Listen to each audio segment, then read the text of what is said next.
Stage ते वेठल क़ाबिल एहतराम मेहमान ऐं मुंहिंजे साम्हूं वेठल अहले इल्म अहले कलम दोस्तो साथियो जिए लतीफ़ जी ॿोली।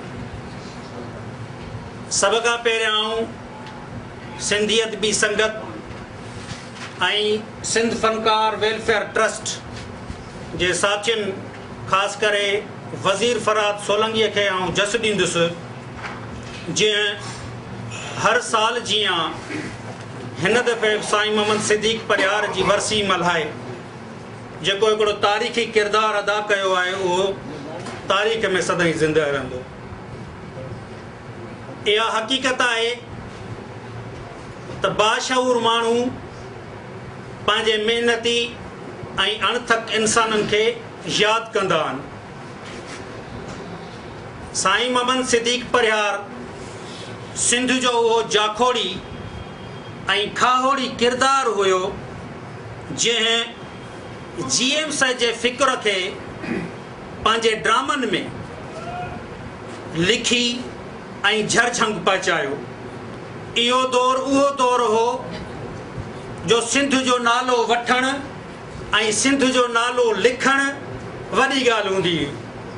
इन करे असांजा शाइर बि चई विया त साईं अरशद चयो हो त जेकॾहिं असां किथे मिलंदा हुआसीं त बि परे खां गूंगा इशारा कंदा हुआसीं।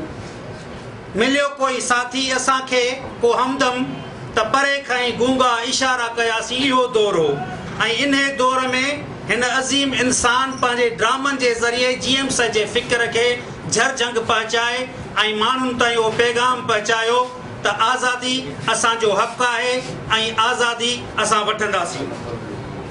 उन खां अलावा जस आहे उन्हनि साथियुनि खे जेके साईंअ सां गॾु हूंदा। साईं फ़कीर मोहम्मद आहे, अलमानी आहे, साईं गुलाम नबी लाशारी आहे, गुलाम रसूल या ॿिया दोस्त उन सां गॾु हूंदा हुआ। ऐं अहिड़े दौर में जंहिं दौर में मूं ॿुधायो त माना सिंध जो नालो वठणु ऐं लिखणु वॾी ॻाल्हि हूंदी हुई। उन खां अलावा हू केतिरो बहितरीनु अदाकार हो, हू केतिरो बहितरीनु सदाकार हो, हू केतिरो बहितरीनु कहाणीकार हो, हू केतिरो बहितरीनु हिदायतकार हो। उहा मूंखे तॾहिं ख़बर पई जॾहिं नूर मोहम्मद लाशारी हिन जे माड़ीअ ते चढ़ी आयो ऐं चयसि मोहम्मद सिद्दीक़ परियार जेकर तोखे एलर्जी जो मसइलो न हुजे हा त तूं तमामु वॾो फ़नकार आहीं। असां वटि सिर्फ़ु हिकिड़ी ॻाल्हि आहे जो आउं अदाकार आहियां, सिर्फ़ु अदाकार, पर तो वटि टे ॻाल्हियूं मूंखां वधीक आहिनि। हिकिड़ी सदाकारी, हिदायतकारी ऐं कहाणीकार बि तूं आहीं। इहा वॾी ॻाल्हि आहे। साईं नूर मोहम्मद लाशारी जहिड़ो माण्हू यानी हिन मां साबित थियो त हू वॾो अदाकार बि हो, पर एलर्जी करे हू कराचीअ जे हवाले सां माना उते रही न सघंदो हो। उन खां अलावा जीअं साईं राशिद ॻाल्हि कई त हू हिकिड़ो दिलेर माण्हू हो। हिकिड़े ॾींहुं मूंखे यादि आहे त फैज़ जोखियो ऐं शबीर सियाल उन मुंहिंजी दावत कई दौलतपुर में। उते असां दावत खाधी। मूं साईं वलीला कोराई खे चयो साईं हितां साईं सिद्दीक़ परियार ॾे हलणो आहे, घणो पंधु लॻंदो? चयो साईं अधु कलाक या मुनो कलाक। चयोसि हलंदे छा? मुंहिंजो बिल्कुलु हलणो आहे। उते वियासीं त साईं सिद्दीक़ परियार जी मूंखे ख़बर न हुई त हुन जी का अखि ज़ाया थी वई आहे। जॾहिं मूं ॾिठो त मां चयो हाणे हिते गिलेमर जो माण्हू आहे ऐं सिधी ॻाल्हि आहे त आर्टिस्ट माण्हू हीअ त हींअर हली कोन सघंदो।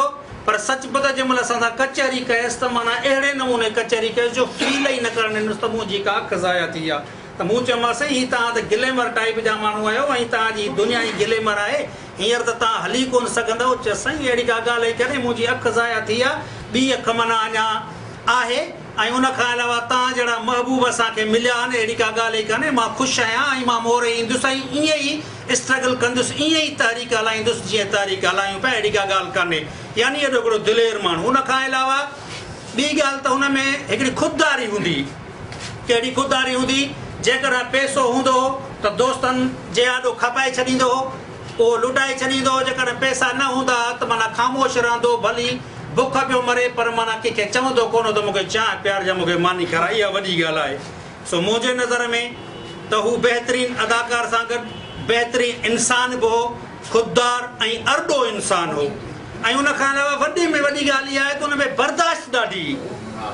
हालांकि अलाए कहिड़ा कहिड़ा हुन ते इल्ज़ाम लॻा, पर सच पुछो त कॾहिं बि कंहिंजे लाइ मां कॾहिं छेड़ींदोमांसि, पर मूंखां वधीक साईं वलीला कोराई त अड़े के पिया कंदे सिद्दीक़ चस बाबा पे आखन उसकी ओ जाने तू अपनी तोड़ निभा इए जीअं असांजो पंहिंजो हिकिड़ो राइटर आहे उन चयो त बाबा मूंखे ज़ंदुक तर गारियूं ईंदियूं त तूं जेको कुझु लिखी थो ग़लति पियो लिखी पर मां छा कंदो हुउसि उहे ज़ंदुक तर जेके गारियुनि जा ख़त मां साइड ते रखे ऐं वरी पंहिंजो कमु कंदो हुउसि ऐं जेतिरो मूं कमु कयो शायदि जेकर उहो मां जवाबु ॾियां त एतिरो कमु करे न सघां सो साईं मोहम्मद सिद्दीक़ परियार ते ॿिया बि दोस्त वेठा आहिनि ॻाल्हाईंदा मां सदाईं पंहिंजूं सिटूं पढ़ंदो आहियां त अहिड़ा माण्हू कॾहिं बि तारीख़ में मरणा न आहिनि ऐं सदाईं ज़िंदा रहंदा तोखे मोल मां चवां तूं न मरणो को कॾहिं नाह मोह तो जहिड़ो तारीख़ में साईं सिद्दीक़ परियार ज़िंदा आहे ऐं ज़िंदा रहंदो